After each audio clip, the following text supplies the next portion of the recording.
We are back with another wide receiver rankings as alongside our stardom sit-em for these week 6 matchups. And boys, we are back like Cooper Kupp is back. But we're not gone like Puka, still hanging around, showing his presence as a wide receiver too, even with Kupp in the house. It was a nice week for wide receivers. We saw Jamar Chase finally come back, figured it out, had that good offense, but it took, unfortunately, T. Higgins to be injured for that to be figured out for him. So, but he had a wide receiver 1 finish, so we'll take that where we can. DJ Moore balled out again, back-to-back weeks. Saw him throw up just shy of 50.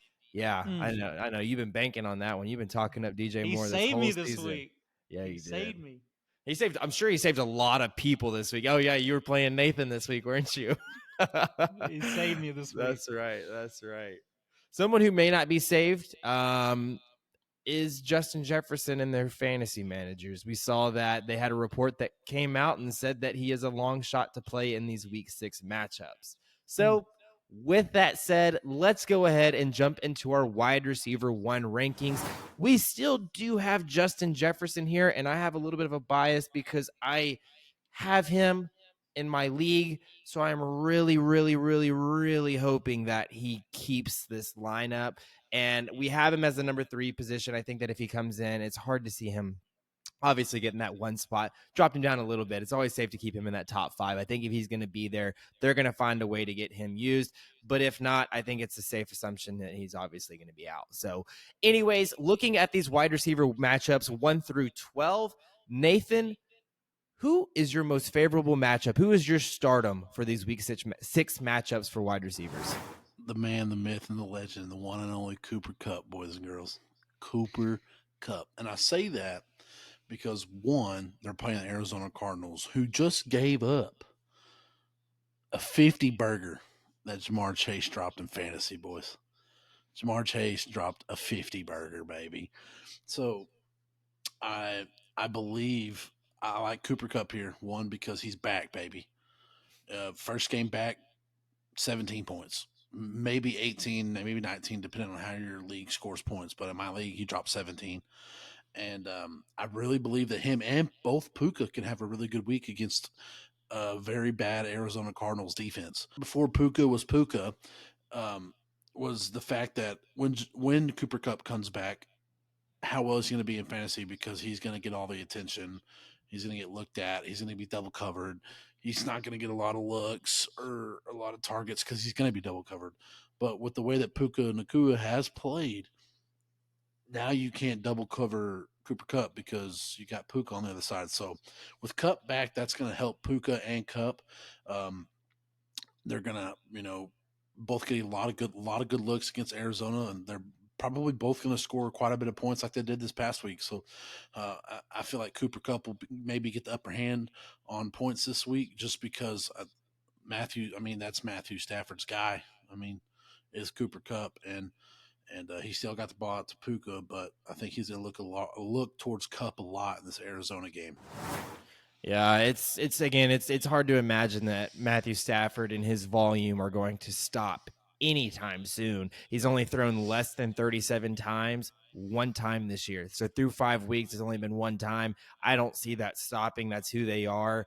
That O-line is just really bad and banged up, and Kyron Williams in the backfield has been doing the most that he can behind that O-line. So I don't think that moving forward anytime soon they're going to say, hey, we need to establish the run. I think they know exactly who they are, and they are a pass-first team. So nice to see Cooper Kupp is back, but Puka again is also hanging around. So I also have both of them in another league that I'm talking about. It's like I was like contemplating, like, do I drop Puka? And I think it's solidified that no, I do not. Absolutely not. No, I think he's definitely a decent handcuff to have. And look, it's not rocket science. Look, Cooper Kupp's coming in back from the season. Look, this is a hamstring injury. It's not a knee injury of any sorts or anything massive. I love the amount of time he's been sitting out. I know a lot of fantasy managers who own him have not loved it. But look, you're going to get a receiver that's coming off a hamstring injury after 5 or 6 weeks. He should be 100% ready, itching to go. You want to talk about fantasy managers waiting for him to come back, Dalton? I have been waiting for this man to come back, because I think next week is a good time for him to come back after facing me this week. Because I have Jamar Chase and Cooper Kupp as my wide receivers, my 1 and 2 wide receivers. I dropped 160 points this week and still fucking lost. It was crazy that you were able to get that stash just because of how far Cooper Cup was sliding down draft boards because of this injury. And now he's back, and it's like, oh my gosh. Because I do in one league also have Justin Jefferson, who had the first overall pick. I got Justin Jefferson and also stashed him with Cooper Cup in the third round. So at the turnaround. So it is nice. I You unfortunately want, did not lose, but I just had to we throw did. that in there because Dalton talked about getting them back, and I was like, I got them back. Now my wide receivers are Jamar Chase and Cooper Cup, and I was like, Yeah. I'm going to be untouchable. Dropped 160 points, and I'm like, oh, this is great. My opponent, 1 fucking 80, and it was my brother-in-law, so fuck him. But anyways, let's go ahead and move on. I also have a wide receiver stardom that is in these 1 through 12 rankings here, and it is Adam Thielen. I think it's safe to say that Adam Thielen has solidified himself as a top 10 wide receiver at this point in the season. And he is a very low risk play moving week to week. He is honestly one of the one and only true bright spots of this Carolina Panthers team. And he's coming in to face a Miami defense who is currently bottom 10 at defending wide receivers. So he's coming into a highly favorable matchup. So again, everything is pointing forward for Adam Thielen in this matchup. And like I said, safest option for Carolina, had 44 targets in the last 4 weeks, giving him an average of 11. He has now had 3 straight games of 7 receptions and 70 plus yards, with 2 of those being 11 plus receptions and 100 plus yards. So this last week, again, I know that they were going against a Detroit Lions team where they were just down multiple touchdowns and they were having to pass a lot. So because of that, we saw Adam Thielen had a 97% stat percentage. And I think that coming into this Miami Dolphins matchup, it's going to be something similar. I think the Dolphins can very well throw up 35, 40 points on this team. So we're going to see a lot of passes again. Adam Thielen will be on the field a ton, giving him, I think he's going to hit that 11 plus or target mark again. And I think he's just going to be rocking and rolling. So I really like this matchup a lot versus Miami. And again, I think he's going to see himself in the top 12 as a wide receiver 1 rankings this week. So, But yeah, I mean, dude, dude, Thielen has been absolutely bonkers so far this season. Like you said, DJ, he's currently ranked number 9 in fantasy PPR wide receivers. He is number 9. Guys, he's averaging like 12 or 13 targets a game from Bryce Young. He is definitely a safety blanket for this team. And he is, just by the fact that if he only gets, I don't know, like 40 yards receiving, he's still going to put you up like 15 points just in targets. It's absolutely outrageous. And I love that productivity that he's getting there and being part of the game script. I mean, he should be a wide receiver 1 for you every single week, in and out, regardless of yeah. who he's playing. Most definitely a low risk play again, like we said, versus the Dolphins this week, and honestly, every week moving forward. And let's go ahead and move forward ourselves with these wide receiver 2 matchups for week 6. And Dalton, this is currently where your stardom resides. And who is it this week? Who is your most favorable matchup of these wide receiver 2s here? Guys, before this episode even started for us, guys, I was telling you how excited I was for this wide receiver segment. And guys, I'm feeling just like we did in what it was week 4 with Keenan Allen when I had called his big breakout. Guys, I'm feeling another one for Michael Pittman versus Jacksonville this week. I'm loving this whole matchup for Michael Pittman versus the Jags. It's going to be an away game, but the Jaguars defense is currently ranked 29th in their receiving yards allowed, with only 3 yards separating them from the Broncos at the 31st spot. That's crazy to me. And I know that Anthony Richardson is going to likely be out 4 to 5 weeks. I think they're talking about a month span. He after suffering an AC joint sprain, but I'm not going to put any disrespect on the Minshew mania. So actually, that's actually why I actually love this matchup, because Gardner Minshew is actually going to go back and play his past team who passed on him as their franchise quarterback. So I believe there's a lot of motivation in this game, and he's going to want to come out on a win to make a statement. So also, Michael Pittman has had career games versus the Jaguars in the past, which is great because he faces them twice a year. In 2021, he combined for 11 catches on 12 targets for 135 yards.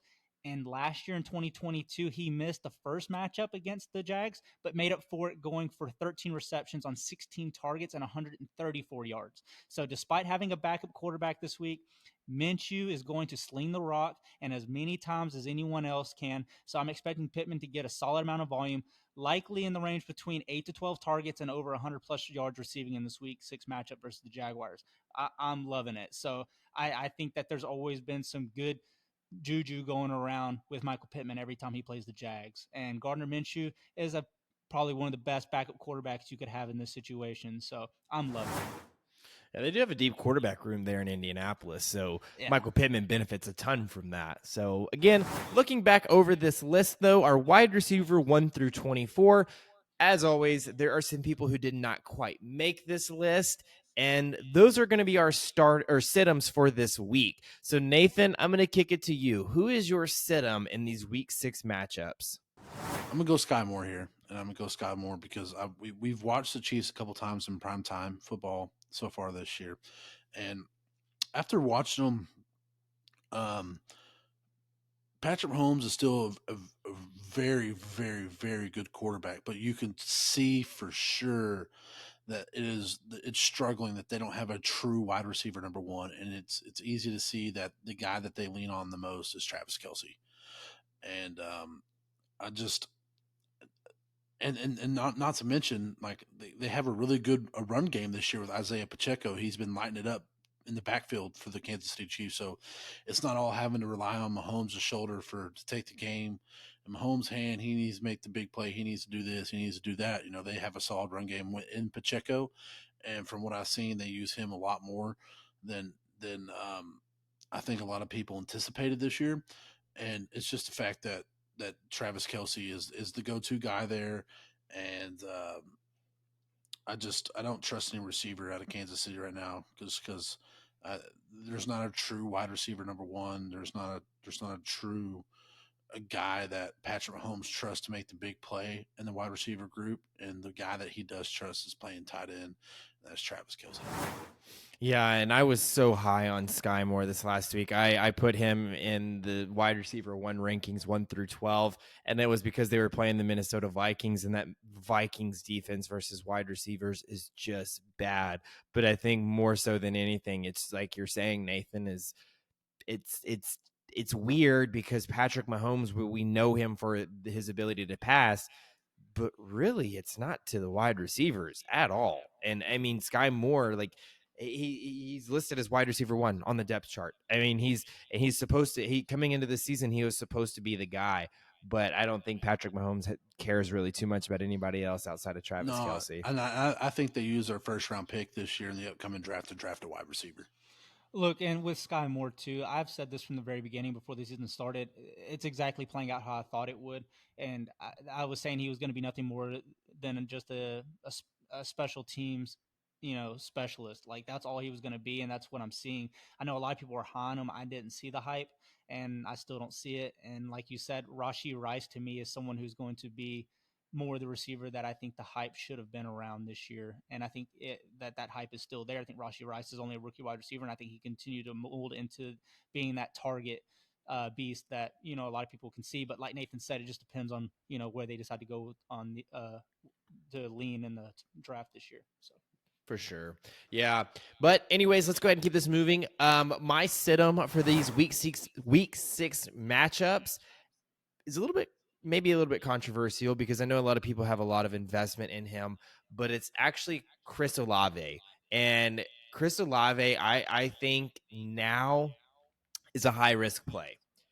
We've seen him not really be involved at all in this New Orleans Saints offense the last couple weeks, and now he is going to be going against a very tough defense in the Houston Texans. The Houston Texans have a solid defense against the wide receivers in fantasy. So with that, they have not allowed a single 20-plus point scoring wide receiver, which honestly, there's a very few teams that have done that. So people are like, obviously, like 20 plus is a big number, but Houston is one of the few teams that have not allowed a 20 plus wide receiver at all this season.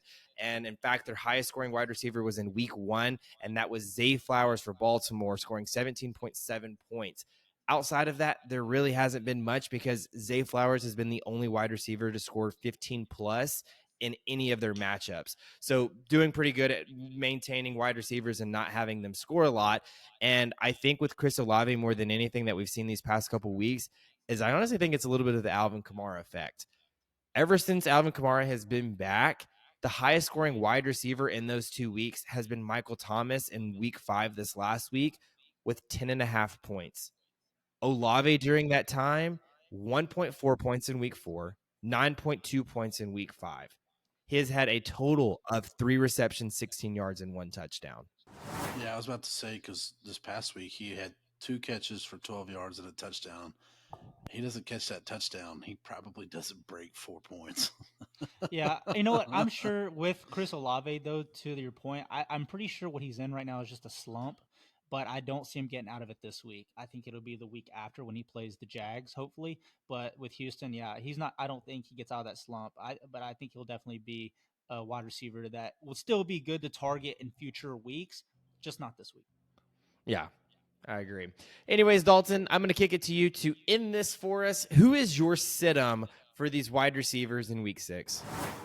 So currently, for my situm, I currently have Deebo Samuel with he's having a matchup against the Cleveland Browns in Cleveland. Despite being on the NFL's highest powered offense, I believe this year, I'm not completely sold on Deebo this week. So it's going to be very tough to move the ball through the air on the Browns team, as they currently are ranked number 1 in pass defense this year. They have only surrendered 500 yards passing. So whether Deebo is matched up with Denzel Ward or Greg Newsome II, I'm not expecting Deebo to find much wiggle room down the field this week. So, and I'm also not a big fan of his target share in comparison to Brandon Ayuk and George Kittle's. So Deebo has only seen 3 targets total in the past 2 weeks, which tells me that he's not a huge priority for this 49ers offense to succeed anymore, like he was the last few years prior to Christian McCaffrey. So after the Christian McCaffrey addition, I just feel like Christian McCaffrey kind of vacuumed all of his fantasy value, like completely took everything that Deebo was good at. Christian McCaffrey's just better.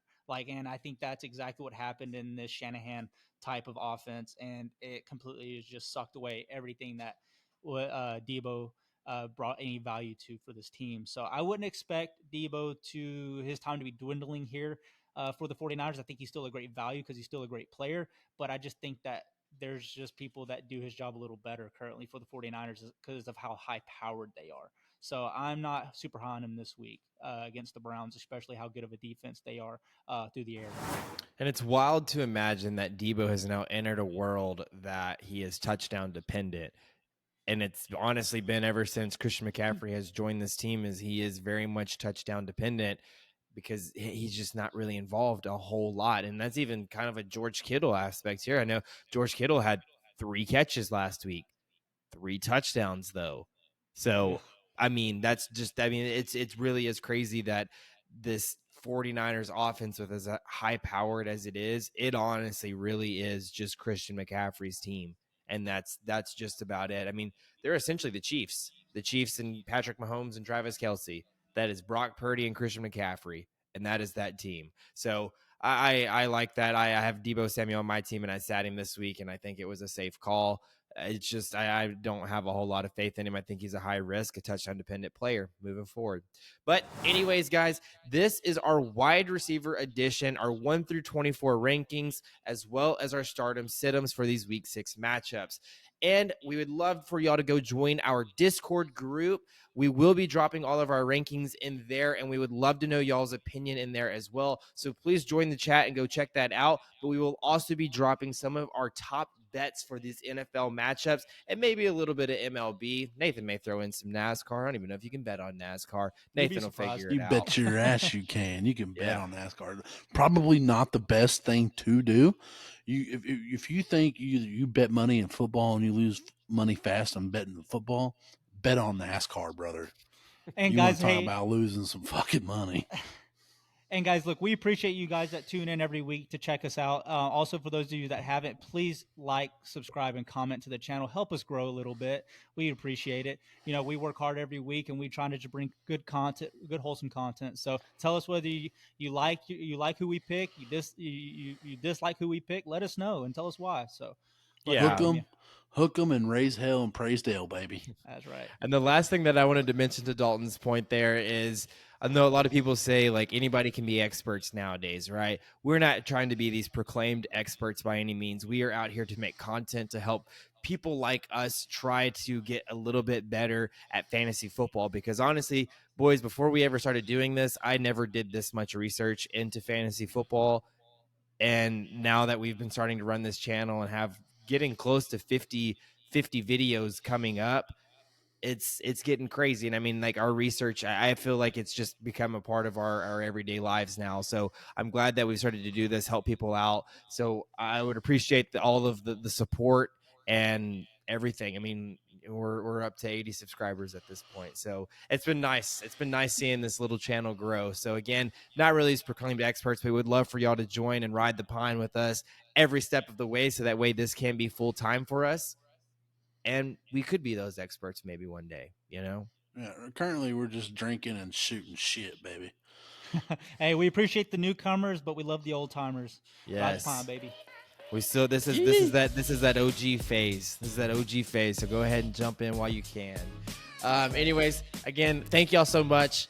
Best of luck this week, and we will see y'all next time. Pleasure riding the pine, boys.